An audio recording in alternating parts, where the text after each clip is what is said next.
Okay, gang, so last week we started our journey into the O side of IO psychology by discussing motivation. Today, we'll continue our O side journey by discussing another important topic in IO psychology, and that is attitudes, emotions, and work. By the end of today's lecture, I'd like for you to be able to define attitudes and list components of attitudes.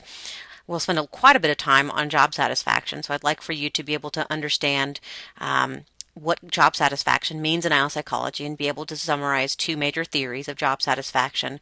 We'll talk about the major consequences of job dissatisfaction and ways of overcoming them. Then we'll talk about the concept of something we call organizational commitment, the major consequences of low levels of organizational commitment and how to overcome them. Then we'll talk about something that I really like to study and have done some research in, and that is psychological contracts.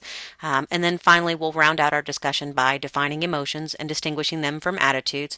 And then we'll finally talk about the effects of emotions on behaviors in organizations. The following two clips show different stories about the Washington, D.C. sniper.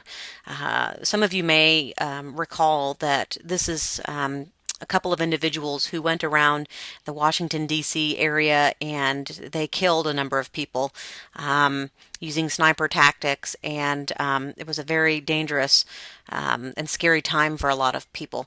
We'll post these clips for you, and we use these to illustrate the types of emotions that can be involved when people are at work, because some of these shootings occurred at work. But you don't need to watch both clips. I'll let you know that at work. Take a look at the emotions involved in one of the specific incidents with the DC snipers. It reads, October 3rd, 2003 began like any other workday at the Fitzgerald Auto Mall in Kensington, Maryland.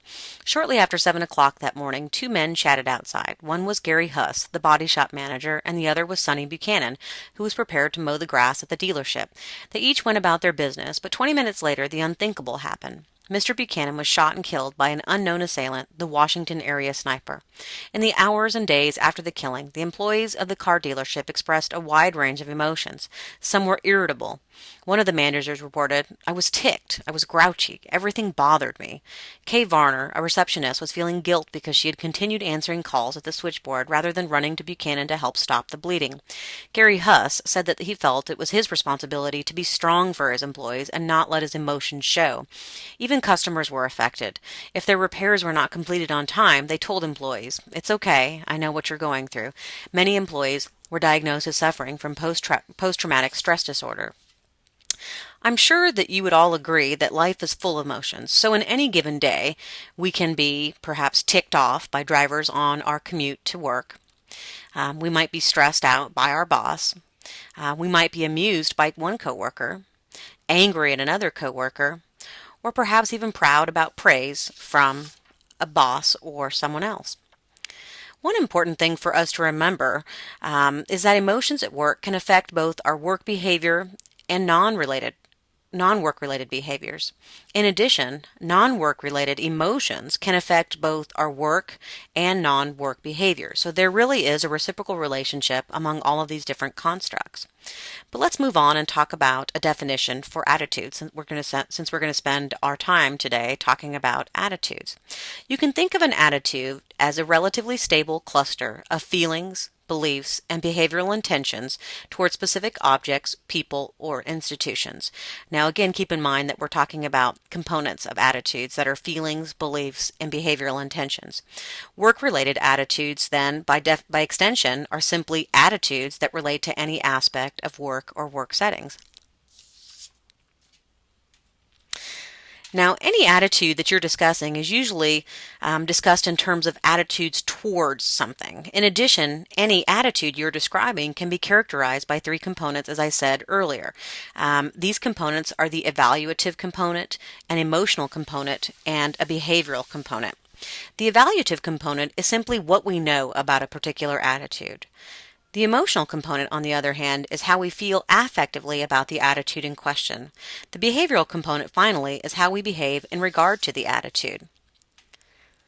Let's use an example to illustrate these components. Let's say that we're interested in discussing the attitude towards workplace romance. An example of the evaluative component of the attitude towards workplace romance might be something like this.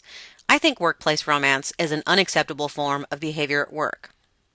The emotional component of the attitude towards workplace romance might be, I feel angry that people date others from the workplace.